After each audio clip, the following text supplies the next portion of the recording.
A few months before the May elections, President Benigno Aquino III appointed two commissioners for the Commission on Election.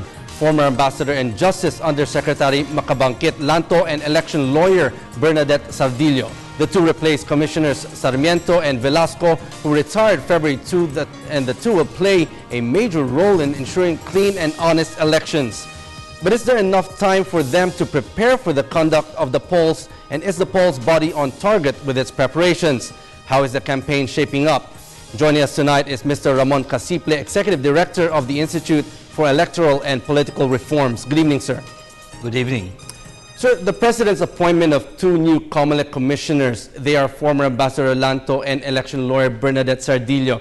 Do you know their track record, and will they perform and deliver on the expectations of the President for a clean and honest elections? Well, I do not know them personally. I've heard about Ambassador Lanto, but only in reputation. There's always a question there. When you appoint new COMELEC commissioners, you have to give them the benefit of the doubt. And I think that is what should be there now. Sir, how would you assess the COMELEC's preparation for the elections? Are they on schedule, and is the cleansing process of the voters list done with? Well, I think the cleansing of the voters list is going on, but at the local level. And as far as I know, the schedule is still on. The COMELEC is still within their own schedule. Of course, what I know is that it's getting a bit tight because of the loss of timing when there was a Supreme Court case against them, and so on and so forth. But so, they are still on track. So are you confident that in these elections there are no flying voters, especially in the ARMM? Well, as for ARMM, we have a general registration there, and there is a reasonable confidence. As for the other areas, because there was none, there was no general registration, we have a problem there. I think if we go by the record of the general registration in ARMM, where 500,000 voters were found to be fraudulent, there is a reasonable that there may also be cases in other areas. So now looking at the automation, there were glitches in the mock elections recently, but do you think that the COMELEC has made progress in addressing these problems? Well, the glitches are not new. In 2010, there were a lot more glitches in the mock elections than there were today. And the very design of mock elections is to know what problems may crop up during the real exercise. And as far as the COMELEC is concerned, from what I know, they are confident, and they have been saying that the mock elections are doing well despite the glitches. So do you think there's enough time to resolve these problems? That should be the case, because the mock elections are supposed to be the field trial, and there is a time actually allotted for addressing the concerns that came up from the... Sir, now looking at the COMELEC rules and regulations, are the rules of the COMELEC and advertising too strict, and the limits the opportunities for voters to get to know the candidates more and who they will vote for? Well, the interpretation this time of the COMELEC, I think, is the correct one. That was the interpretation when the law was passed, when we were actually lobbying for it. The past COMELEC's interpretation, I think, are the incorrect ones. The key here to the understanding the law is that this is not a requirement. In fact, before that, in many elections, there were little or minimum exposure in the media.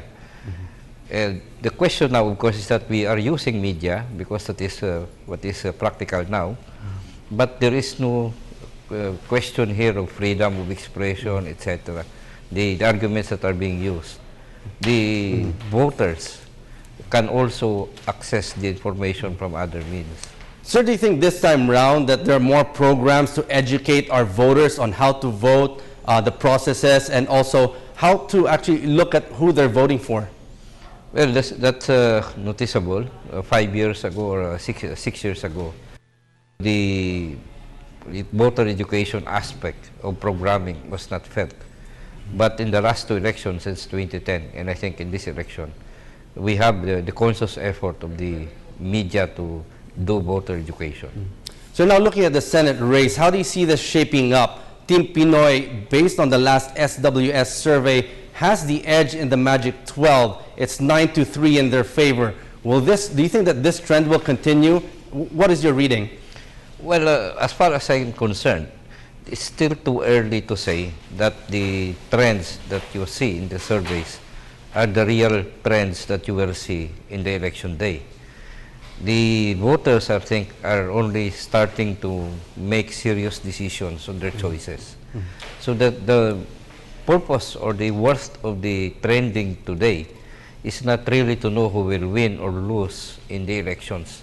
It's more for seeing at this time how the voters or the candidates look at the look from the point of view of the voters. This is a snapshot.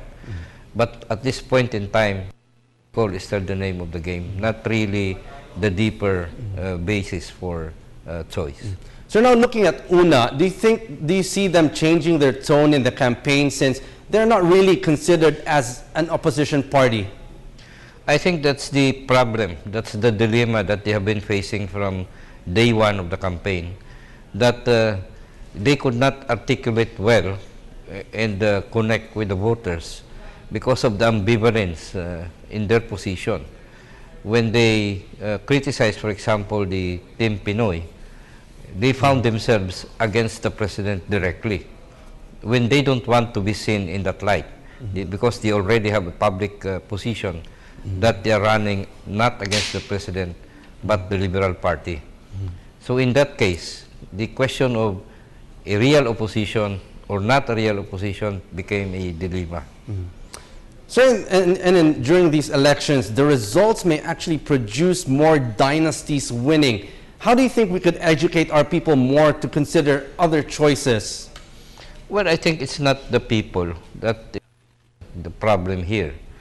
In fact, we estimate already that a majority of our people would vote for a good candidate or a reform candidate or a change candidate if they have the choice.